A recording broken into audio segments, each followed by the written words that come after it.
ರಾಘವ್ ಒಬ್ಬ ಮಹತ್ವಾಕಾಂಕ್ಷೆಯುಳ್ಳ ಉದ್ಯೋಗಿಯಾಗಿದ್ದ. ಅವನು ಹಳೆ ನಶಿಸಿ ಹೋಗ್ತಾ ಇರೋ ಮಹಲ್ಗಳನ್ನ ಖರೀದಿ ಮಾಡಿ ಅದನ್ನ ಒಳ್ಳೆ ರೆಸಾರ್ಟ್ ಆಗಿ ಬದಲಾಯಿಸೋದು ಅವನ ಉದ್ದೇಶವಾಗಿತ್ತು. ಅಲ್ಲೇ ದೂರದಲ್ಲಿ ಠಾಕೂರ್ ವೀರೇಂದ್ರ ಸಿಂಗ್ ಅವರ ಒಂದು ಮಹಲ್ ತುಂಬಾ ಕಡಿಮೆ ಬೆಲೆಗೆ ಸಿಗೋ ಅಂತ ಮಾತು ಅವನಿಗೆ ಕೇಳ್ಪಡ್ತು. ಅವನು ಏನು ಹಿಂದೆ ಮುಂದೆ ನೋಡ್ದೆ ಅದನ್ನ ಖರೀದಿ ಮಾಡ್ದ. ವಾ ವಾ, ಎಂತ ಅದೃಷ್ಟ! ಅಷ್ಟು ದೊಡ್ಡ ಬಂಗ್ಲೆ ನನಗೆ ತುಂಬಾ ಕಡಿಮೆ ಬೆಲೆಗೆ ಸಿಕ್ಬಿಡ್ತಲ್ಲ. ನನಗಂತೂ ಲಾಭನೇ ಆಗೋಯ್ತು. ವಾ, ನಾನ್ ಅದೃಷ್ಟ ಬದಲಾಯ್ತು ಅನ್ಸುತ್ತೆ. ರಾಘವ್ ಆ ಮಹಲ್ನ ನೋಡಿ ತುಂಬಾ ಖುಷಿಯಾಗಿದ್ದ. ಅವನು ಒಂದು ಕ್ಷಣ ಕೂಡ ವಿಳಂಬನ ಮಾಡ್ದೇನೆ ಬದ್ಲಾಪುರ್ ಹೋಗೋದಿಕ್ಕೆ ತೀರ್ಮಾನ ಮಾಡ್ದ. ಮತ್ತೆ ಅದೇ ಉದ್ದೇಶಕ್ಕೋಸ್ಕರ ಅವನು ಬದ್ಲಾಪುರ್ಗೆ ಹೋಗ್ತಾ ಇದ್ದ. ಅವಾಗ ಅಲ್ಲಿ ಒಂದು ಘಟನೆ ನಡೆಯೋದಿತ್ತು. ರಾಘವ್ ಬದ್ಲಾಪುರ್ ತಲುಪ್ತಿದ್ದ ಹಾಗೆ ಅವನು ತಮ್ಮ ಕೆಲ್ಸನ ಶುರು ಮಾಡ್ದ. ಅವನು ಆ ಮಹಲ್ನ ಮತ್ತೊಮ್ಮೆ ಒಳಗಡೆ ನೋಡ್ಬೇಕು ಅಂತ ಬಯಸ್ಕೊಂಡ. ಹೋಟೆಲ್ಗೋಸ್ಕರ ತಮ್ಮ ಟೀಮ್ ಜೊತೆ ಕೂತ್ಕೊಂಡು ಡಿಸ್ಕಸ್ ಮಾಡ್ಬೇಕು ಅಂತ ಅನ್ಕೊಂಡ. ಆದ್ರೆ ಹಳ್ಳಿ ಜನರಿಂದ ಆ ಮಹಲ್ನ ಬಗ್ಗೆ ಸ್ವಲ್ಪ ವಿಚಿತ್ರವಾದ ಮಾತುಗಳನ್ನ ಕೇಳ್ಪಡ್ಬೇಕಾಯ್ತು. ಒಳ್ಳೇದಾಯ್ತು ರಾಮು, ನೀನ್ ಬಂದಿದ್ದು. ನನಗೆ ಒಂದು ಮುಖ್ಯವಾದ ಕೆಲಸ ಆಗ್ಬೇಕಾಗಿತ್ತು ನಿನ್ನಿಂದ. ಹೇಳಿ ಸಾಹೇಬ್ರೆ, ನಾನ್ ನಿಮ್ಗೇನ್ ಸಹಾಯ ಮಾಡ್ಲಿ? ಅದೇನಂದ್ರೆ, ನಾನು ಇತ್ತೀಚೆಗೆ ಠಾಕೂರ್ ವಿಜಯೇಂದ್ರ ಸಿಂಗ್ ಅವರ ಬಂಗ್ಲೆ ಖರೀದಿ ಮಾಡಿದೆ. ಆದಷ್ಟು ಬೇಗ ಅದನ್ನ ಒಂದು ಹೋಟ್ಲ್ ಆಗಿ ಬದಲಾಯಿಸ್ತೀನಿ. ಅದಕ್ಕೆ ನನ್ನ ಪ್ರಾಜೆಕ್ಟ್ಗೋಸ್ಕರ ಚೆಕ್ ಮಾಡ್ಬೇಕಾಗಿತ್ತು. ನೀನೊಂದು ಕೆಲಸ ಮಾಡು, ನೀನೊಂದ್ ಜೊತೆ ಬಂದ್ಬಿಡು. ಏನು, ಠಾಕೂರ್ ವೀರೇಂದ್ರ ಸಿಂಗ್ ಬಂಗ್ಲೆನಾ? ಕ್ಷಮಿಸ್ಬಿಡಿ ಸಾಹೇಬ್ರೆ, ನಾನಂತೂ ನಿಮ್ ಜೊತೆ ಆ ಬಂಗ್ಲೆಗೆ ಬರೋದಿಲ್ಲ. ಅಲ್ಲಿ ದೆವ್ವ ಇದೆ. ಏನು, ದೆವ್ವನಾ? ನೋಡಪ್ಪ, ನಿನಗೆ ಬರಕ್ ಇಷ್ಟ ಇಲ್ಲ ಅಂದ್ರೆ ಹೇಳ್ಬಿಡು. ಸುಮ್ನೆ ಬಾಯಿಗೆ ಬಂದಿದ್ದೆಲ್ಲ ಮಾತಾಡಕ್ ಹೋಗ್ಬೇಡ, ಅರ್ಥ ಆಯ್ತಾ? ರಾಘವ್ ರಾಮು ಮಾತಿಗೆ ಅಷ್ಟು ತಲೆ ಕೆಡಿಸ್ಕೊಳ್ಳಿಲ್ಲ. ಮತ್ತೆ ಮಹಲ್ ಹತ್ರ ಹೋಗ್ತಾ ಇದ್ದ. ರಾಘವ್ ಮಹಲ್ನ ಒಳಗಡೆ ಹೋದ. ಆದ್ರೆ ಒಳಗಡೆಯಿಂದ ಮಹಲ್ನ ಸ್ಥಿತಿ ತುಂಬಾ ಕೆಟ್ಟದಾಗಿತ್ತು. ಹಳೆ ಗೋಡೆಗಳ ಮೇಲಿದ್ದ ಪೇಂಟಿಂಗ್ ತುಂಬಾ ನಶಿಸಿ ಹೋಗಿತ್ತು. ಆದ್ರೆ ಅದರ ಮುಖದ ಮೇಲೆ ವಿಚಿತ್ರವಾದ ಚಿಹ್ನೆ ಇತ್ತು. ಅಂದ್ರೆ ಅದು ಅವನನ್ನೇ ಗುರಾಯಿಸ್ಕೊಂಡು ನೋಡ್ತಾ ಇರೋ ಹಾಗೆ. ಆದ್ರೂ ಅವನು ಮುಂದೆ ಹೋಗಲು ಪ್ರಯತ್ನ ಪಟ್ಟಾಗ ದೂರದಿಂದ ಒಂದು ವಿಚಿತ್ರವಾದ ಧ್ವನಿ ಅವನಿಗೆ ಕೇಳಿಸಿತು. ಕೊನೆಗೂ ನೀನು ಬಂದೇ ಬಿಟ್ಯಾ? ರಾಘವ್ ಒಂದು ಕ್ಷಣ ದಂಗಾಗಿ ಬಿಟ್ಟ. ಆದ್ರೆ ಅವನಿಗವನು ಇದು ಭ್ರಮೆ ಇರ್ಬೇಕೆಂದು ಸಮಾಧಾನ ಪಡ್ಕೊಂಡ. ಅವನು ಮುಂದೆ ಹೋಗ್ತಾ ನೋಡ್ದ ಒಂದು ಹಳೆಯ ಜೋಕಾಲಿ ತನಿಗ್ ತಾನೇ ತೂಗಾಡೋದಿಕ್ ಶುರುವಾಯ್ತು. ಆದ್ರೆ ಅಲ್ಲಿ ಗಾಳಿ ಬೀಸ್ತಾರೋ ಯಾವುದೇ ಚಿಹ್ನೆ ಕೂಡ ಇರ್ಲಿಲ್ಲ. ಗೋಡೆ ಮೇಲೆ ಅಲ್ಲಲ್ಲಿ ರಕ್ತದ ಕಲೆಗಳೆಲ್ಲ ಬಿದ್ದಿತ್ತು. ಮತ್ತೆ ಸಡನ್ ಆಗಿ ರಕ್ತದಿಂದ ಕೂಡಿದ ಹೆಜ್ಜೆಗಳ ಗುರುತು ಮೂಡಿತು. ಅನ್ಸ್ತಾ ಇತ್ತು ಅಲ್ಲಿ ಯಾವುದೋ ಅದೃಶ್ಯ ಆತ್ಮವಿರಬಹುದೆಂದು. ರಾಘವ್ಗೆ ಏನೂ ಸರಿಯಿಲ್ಲ ಅಂತ ಅನ್ನಿಸ್ತು. ಅದಕ್ಕೆ ಅವನು ಅಲ್ಲಿಂದ ಮನೆಗೆ ಹೊರಟ. ರಾಘವ್ ಹಿಂತಿರುಗಿ ಮನೆಗ್ ಬಂದ್ಮೇಲೆ ರಾಮು ಅವನಿಗೋಸ್ಕರ ತುಂಬಾ ಹೊತ್ತಿಂದ ಕಾಯ್ತಾ ಕುಳ್ತಿದ್ದ. ಅಯ್ಯೋ ರಾಮು, ನೀನ್ ಮನೆಗೆ ಹೋಗಿಲ್ವಾ? ಇಲ್ಲ, ಅದು ತುಂಬಾ ತಡ ಆಯ್ತಲ್ಲ. ನೀವು ಬೇರೆ ಎಲ್ಲೋದ್ರಿ ಗೊತ್ತಾಗ್ಲಿಲ್ಲ, ಅದಕ್ಕೆ ಇಲ್ಲೇ ಉಳ್ಕೊಳ್ಳೋಣ ಅನ್ಕೊಂಡೆ. ರಾಮುವಿನ ನಿಷ್ಠೆನ ನೋಡಿ ರಾಘವ್ಗೆ ತುಂಬಾ ಇಷ್ಟ ಆಯ್ತು. ಅವನು ರಾಮುಗೆ ತನ್ ಜೊತೆ ಊಟ ಮಾಡೋದಿಕ್ಕೆ ಹೇಳ್ದ. ಊಟ ಮಾಡೋ ಸಮಯದಲ್ಲಿ ಇಬ್ರು ನಡುವೆ ಒಳ್ಳೆ ಮಾತುಕತೆ ನಡೀತಾ ಇತ್ತು. ಆ ಸಮಯದಲ್ಲಿ ರಾಘವ್ ಆ ಮಹಲ್ನ ಬಗ್ಗೆ ಕೆಲವು ಪ್ರಶ್ನೆಗಳನ್ನ ಕೇಳ್ದ. ಸರಿ, ನನ್ಗೆ ಹೇಳು ರಾಮು, ಆ ಬಂಗ್ಲೆಯಲ್ಲಿ ಯಾರ್ ದೆವ್ವ ಇದೆ? ರಾಘವ್ನ ಪ್ರಶ್ನೆ ಕೇಳಿ ರಾಮು ಗಂಭೀರ ಆದ. ಆದ್ರೆ ಅವನು ಯಾವುದೇ ಸಂಕೋಚ ಇಲ್ದೆ ರಾಮುಗೆ ಎಲ್ಲ ಸತ್ಯಾಸತ್ಯತೆಗಳನ್ನ ತಿಳಿಸ್ದ.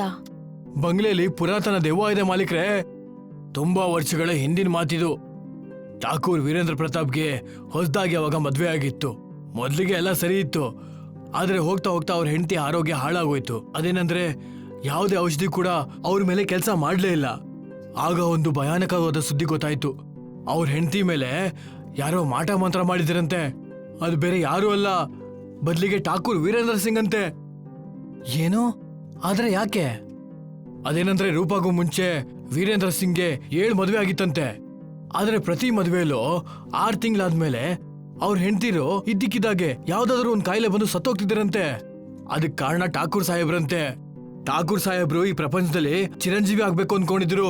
ಅದಕ್ಕೆ ಅವರು ಮದ್ವೆ ಮಾಡ್ಕೊಂಡು ಅವ್ರ ಹೆಂಡತಿರ್ನ ಬಲಿ ಕೊಡ್ತಾ ಇದ್ರು. ಆದ್ರೆ ಗೊತ್ತಿಲ್ಲ ಈ ವಿಷಯ ರೂಪ ಅವ್ರಿಗೆ ಹೇಗ್ ಗೊತ್ತಾಯ್ತು ಅಂತ. ಅವರು ಬಂಗ್ಲೆಯಿಂದ ಓಡೋಗೋದಕ್ಕೆ ಪ್ರಯತ್ನ ಪಟ್ರು. ಆದ್ರೆ ಠಾಕೂರ್ ಸಾಹೇಬ್ರು ಅವ್ರಿಗಿಂತ ಬುದ್ಧಿವಂತರು. ಯಾವತ್ತು ರೂಪ ಅವರು ಬಂಗ್ಲೆಯಿಂದ ಓಡೋಗ್ಬೇಕು ಅಂತ ತೀರ್ಮಾನ ಮಾಡಿದ್ರು ಅವತ್ತು ಅವ್ರನ್ನ ಬಂದಿ ಮಾಡಿದ್ರಂತೆ. ಹಿಡ್ದಾಕ್ಬಿಟ್ಟು ಜೀವಂತವಾಗಿ ಸುಟ್ಟಾಕದ್ರಂತೆ. ಕಾಪಾಡಿ, ಯಾರಾದ್ರೂ ನನ್ನ ಕಾಪಾಡಿ, ಯಾರಾದ್ರೂ ನನ್ನ ಕಾಪಾಡಿ. ಕಾಪಾಡಿ, ಯಾರಾದ್ರೂ ಕಾಪಾಡಿ. ಮತ್ತೆ ಅದಾದ್ಮೇಲೆ ಏನಾಯ್ತು? ಏನೂ ಇಲ್ಲ, ರೂಪ ಅವರು ಸತ್ತೋದ್ರು. ಅವತ್ತಿಂದ ಹಿಡಿದು ಇಲ್ಲಿ ತನಕ ಆ ಬಂಗ್ಲೆಯಲ್ಲಿ ಯಾರು ಬದುಕಲೇ ಇಲ್ಲ. ಯಾರಾದ್ರೂ ಅಲ್ಲಿಗೆ ಹೋಗ್ಬೇಕು ಅನ್ಕೊಂಡ್ರೆ ಅಥವಾ ವಾಸ ಮಾಡಬೇಕು ಅನ್ಕೊಂಡ್ರೆ ಅವರು ಜೀವಂತವಾಗಿ ವಾಪಸ್ ಬಂದೇ ಇಲ್ಲ. ಹೌದಾ? ಅದಕ್ಕೋಸ್ಕರ ನೀನ್ ನನಗೆ ಅವಾಗ ಏನು ಹೇಳಲೇ ಇಲ್ಲಲ್ಲ. ನೀನ್ ಅನ್ಕೊಂಡಿದ್ದೆ ನಾನು ವಾಪಸ್ ಬರಲ್ಲ ಅಂತ. ಆದ್ರೆ ಇದು ಖುಷಿ ವಿಷಯ ತಾನೆ, ನಿಮ್ಗೇನು ಆಗೇ ಇಲ್ಲ, ನೀವು ಜೀವಂತವಾಗೇ ಇದ್ದೀರಲ್ಲ. ಅದ್ ಯಾಕೆ ಅಂದ್ರೆ ಇದೆಲ್ಲ ಭ್ರಮೆ ಅಷ್ಟೇ, ಬೇರೆ ಏನೂ ಇಲ್ಲ. ಅರ್ಥ ಆಯ್ತಾ?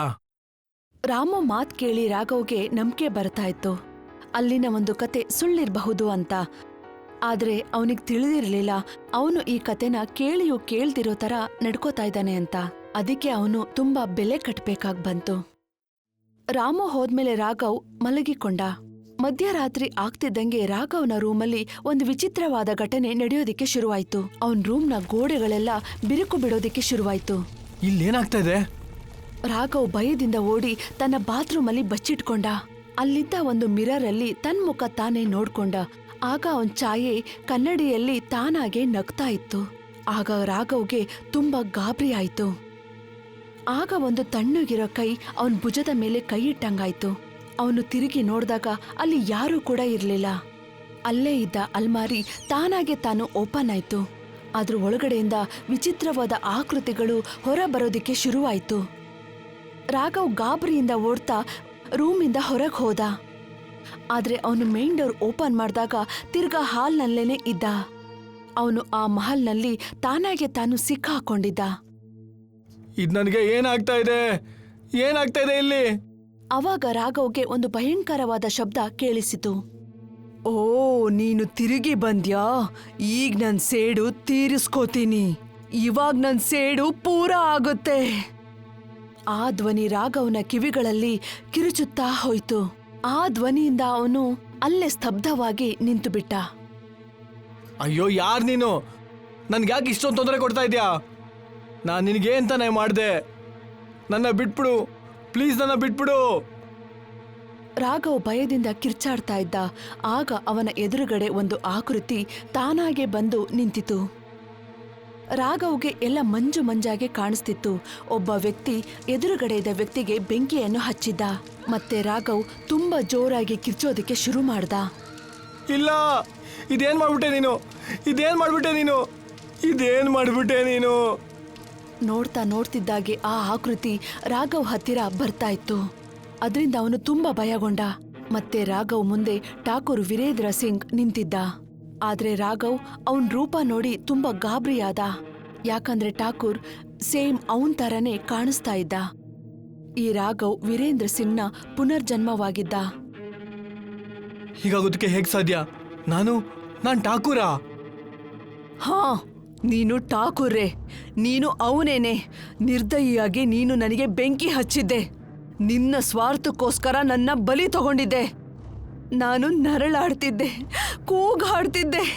ಆದ್ರೆ ನೀನು ನನ್ನ ಮೇಲೆ ಸ್ವಲ್ಪನೂ ದಯೆ ತೋರಿಸ್ಲಿಲ್ಲ. ಆದ್ರೆ ಇವತ್ತು ನೀನು ಅಳ್ತೀಯ, ಇವತ್ತು ನೀನು ಕಿರ್ಚಾಡ್ತೀಯ ಠಾಕೂರ್, ನರಳಾಡ್ತೀಯ ನೀನು. ಇವತ್ತು ನರಳಾಡೆ ಆಡ್ತೀಯ ನೀನು. ಅಂದ್ರೇನಾ? ಆಗ ಸಡನ್ ಆಗಿ ರಾಘವ್ ರಕ್ತದ ವಾಂತಿ ಮಾಡೋದಿಕ್ಕೆ ಶುರು ಮಾಡ್ದ. 4 ಕಡೆಯಿಂದ ಚಿಕ್ಕದಾದ ವಿಚಿತ್ರವಾದ ಹುಳಗಳು ಅವನ ದೇಹನ ಮುತ್ತಿಕೊಳ್ತು. ರಾಘವ್ ತುಂಬಾ ಭಯದಿಂದ ಆ ಹುಳಗಳಿಂದ ತಪ್ಪಿಸ್ಕೊಳ್ಳೋದಕ್ಕೆ ಇಡೀ ಮಹಲ್ನಲ್ಲಿ ಓಡೋದಿಕ್ ಶುರು ಮಾಡ್ದ. ಆದ್ರೆ ಆ ಹುಳಗಳು ಅವನ್ ಇಡೀ ದೇಹವನ್ನ ಮುತ್ಕೊಂಡ್ವು ಮತ್ತವನ್ ರಕ್ತನ ಕುಡಿಯೋದಿಕ್ ಶುರು ಮಾಡಿದ್ವು. ಮತ್ತೆ ಆ ಮಹಲಿನ ಗೋಡೆಗಳಿಂದ ಸಾಕಷ್ಟು ಕೈಗಳು ಹೊರಬಂದು ರಾಘವ್ನ ಹಿಡಿದುಕೊಂಡ್ವು. ರಾಘವ್ ತನ್ನ ಪ್ರಾಣನ ತಾನು ಉಳಿಸ್ಕೊಳ್ಳೋಕೋಸ್ಕರ ಒದ್ದಾಡ್ತಿದ್ದ. ಕಾಪಾಡಿ, ನನ್ನ ಕಾಪಾಡಿ. ನಿನ್ನಿಲ್ಲಿ ಕಾಪಾಡೋಕೆ ಯಾರೂ ಬರೋದಿಲ್ಲ ಠಾಕೂರ್. ನಿನ್ ಸಾವು ಇವತ್ತೇನೆ, ಅದು ಕೂಡ ನನ್ ಕೈಯಿಂದಾನೆ.